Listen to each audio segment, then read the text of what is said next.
Alrighty. Hope y'all are having a great day so far, or great start to your day, or great end of your day. Although I guess a great day so far would entail a great end of your day as well. Anyways, today we got arms, and we're following up a good chest, back, and shoulder day. I'm filling my pre-workout right now as we speak. About to head over. Pretty excited. Gonna be a really good day. I might actually start with a different workout other than the drag curls, because kind of similar to what I was saying in one of my other videos is I haven't changed it up that much. I haven't really been changing up my workouts. I've been not changing the intensity, but always just like progressive overload and whatnot. But I haven't been changing my workouts as much as of recent, so I figured today would be a good time to change maybe the first arm workout. I don't know exactly what I want to do yet, but that'll be kind of a decision once I get there. But I'm really hoping I get to use the preacher bar for preacher curls today, because I haven't gotten to use that for a while, just in general, or I just haven't done easy bar preacher curls in a good hot minute. So it's kind of the goal for today's session. Tried to go thrifting today. Didn't go that well. Apparently here in Australia, their thrift stores, or maybe we were just going to the wrong places, but a lot of their thrift stores, because we were going more like for clothes, me and my buddy, we were going for like clothes at the thrift stores and whatnot. But it was more like vintage and antiques. Like it still said like thrift store and whatever. So that didn't go that well. And then we're probably going to go see a movie tonight, which will be pretty fun. Probably The Naked Gun or Weapons. So, yeah, not that much going on today in the whole Australia scene, because our big plans of going to the Sunshine Coast are actually going to be next weekend. So, yeah, that's really all I got. Gotta be up to par of the chest and back and shoulder day of yesterday. So let's get into the gym and let's hit it hard and do it right. I'll see y'all in the gym. Alrighty, starting off today, we got some dumbbell bicep curls. Now, normally I start with the cable drag curls, but as I said before, want to switch it up a little bit. Been doing those for a while. Now, originally I wanted to do incline seated dumbbell curls, but none of the like adjustable benches were open, so I ended up just doing regular standing bicep curls. And I actually started a bit lighter than I should have. I didn't check my workout app first to see what I had done in the past, which was a while ago, because it's actually been quite a while since I've done standing bicep curls, and I had done more than I'm doing right here in this video, but I wanted to make sure that I was able to control it and not swing my body a bunch, so I did start a little lower than I should have. But as you'll see here soon, I did move up weight as I was doing less than I had done in the past, and obviously now that I'm stronger, should have started with more. But that's a note for the future if I do these more in the future. So, and then moving on, easy bar was open again, and I started with not a much lower weight, but a lower weight than previous time with the preacher curls.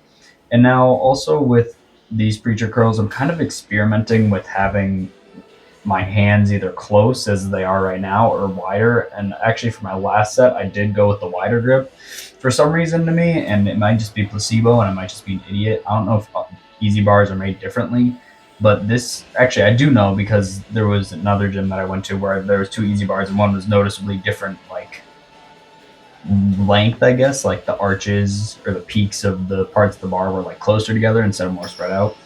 But this one's just like a little bit too wide if I'm on the outside, but also it's a little too close on the inside. So I'm still trying to see which feels better for me, which is why I did close and far for this set of preacher curls. And I'm glad I moved down weight, was a lot better, able to control a lot better. And as you can see, I was kind of stretching more on those downs because I was able to control it more. So that was good. And then, of course, good old trusty single arm tricep push down. Now, I think here in the near future, I should be able to move up weight in these. I do them pretty often, and they always feel good. And I definitely think that I've gotten to the point where I could try pushing a little more, because when I got here, I've gone up weight since I've got here, but I don't remember if that weight was correspondent to the weight that I was doing back home in terms of like kilograms to pounds. So I gotta figure that out. And I'm not gonna lie, until the um my workout like page showing the weight and reps that I did pops up, I don't, and I haven't been counting as I've been talking. I don't remember if I think I got 8 for my first set. About to see right now. Nope, now. Okay, yeah, I did get 8 for all of them. And then I actually did move up weight. So I do need to start higher. I forgot what I had done originally. So I do definitely need to start higher with those. As you can see, I actually moved up to 15 kilos at the end there.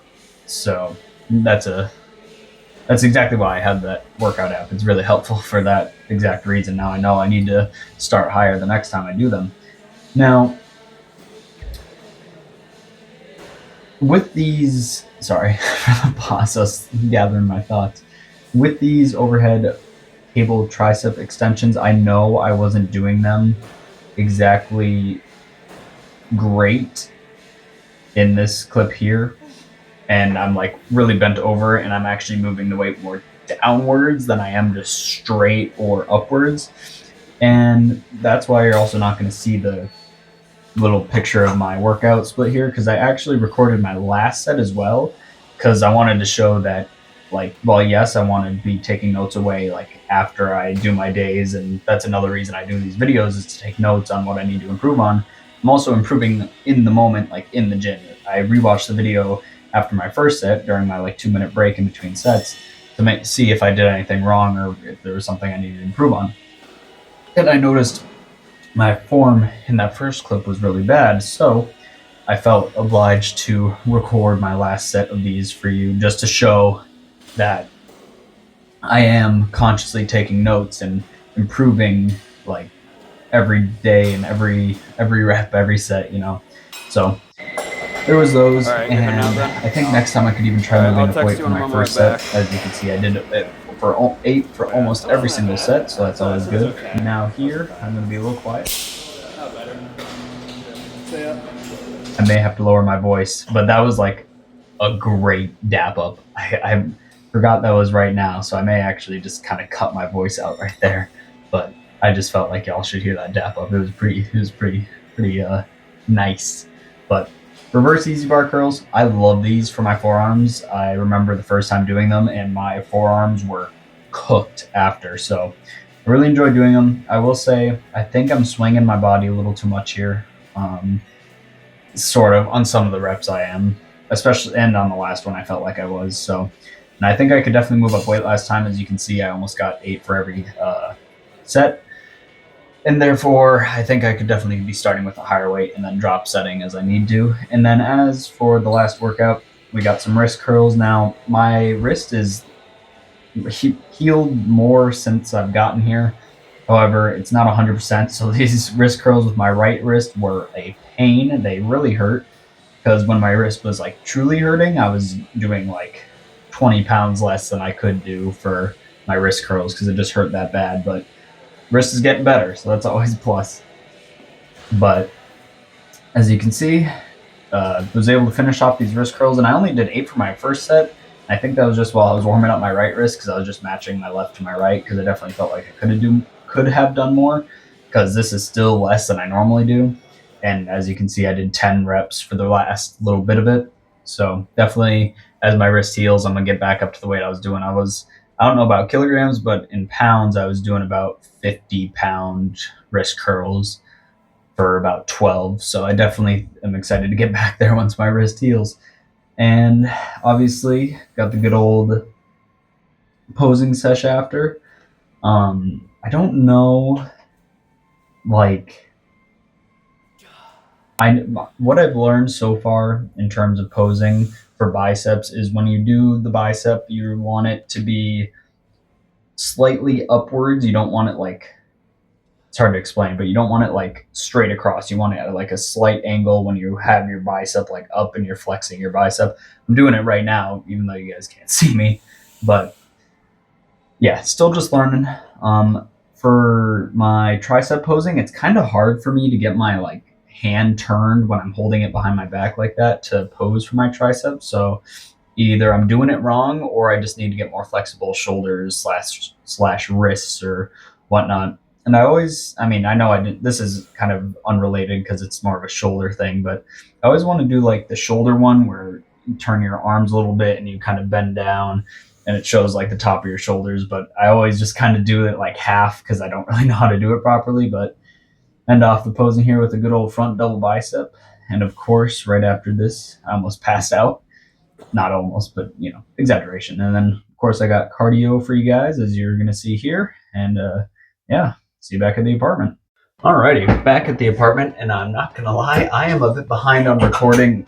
Gotta love the chair. I'm a little bit behind on recording all the voiceovers for these videos and these like after parts and some of the before parts. So like the days are a little off. So if I'm like repeating stuff or like things aren't happening when they should, because I'm uploading my videos a week after actually filming them. And like right now, for this arm video, I'm actually recording this final part of it on Tuesday when I did arms on Saturday. So if like things seem a little out of order, if I repeat myself or like go over something I already said, that's why. I'm hoping to get all caught up today. I should be able to, but regardless, as for the workout, I think I covered everything in the voiceover. I don't think there's really anything else I need to cover. I think it went really well. I'm really happy with improving the overhead tricep. I'm talking way too fast. I'm really happy with my improvement over the tricep overhead extensions. I think that was really good, and I know now to keep doing that because I think I've been struggling with that for a little bit. I think I've been upping the weight too much, so I'm not able to do it quite as like upwards, so I kind of position myself downwards. So now that I've done that little step back to make sure I'm doing form and speed right, that's helped a lot.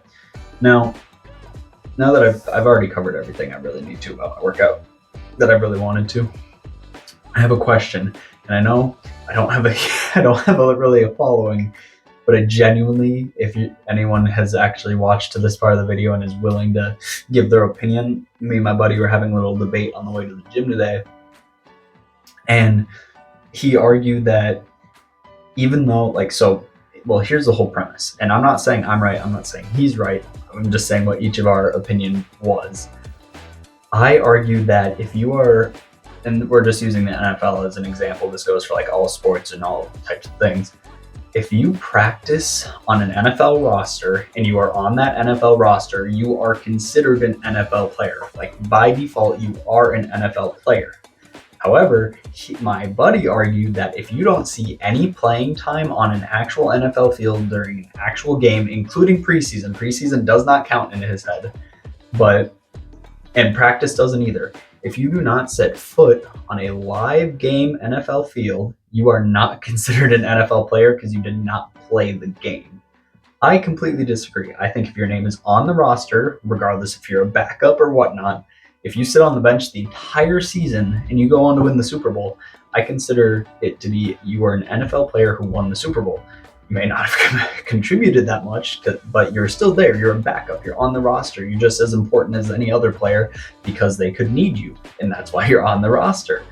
But he doesn't agree. He thinks that if you do not play, if you do not set foot on a live field at all ever, even if you're on the roster, even if you practice, even if you're in a preseason game, that you are not an NFL player.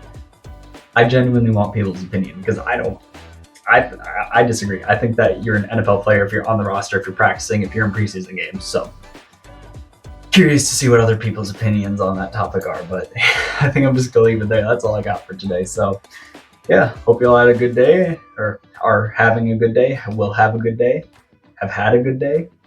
And I hope you'll enjoy the video, and I'll see you all next time.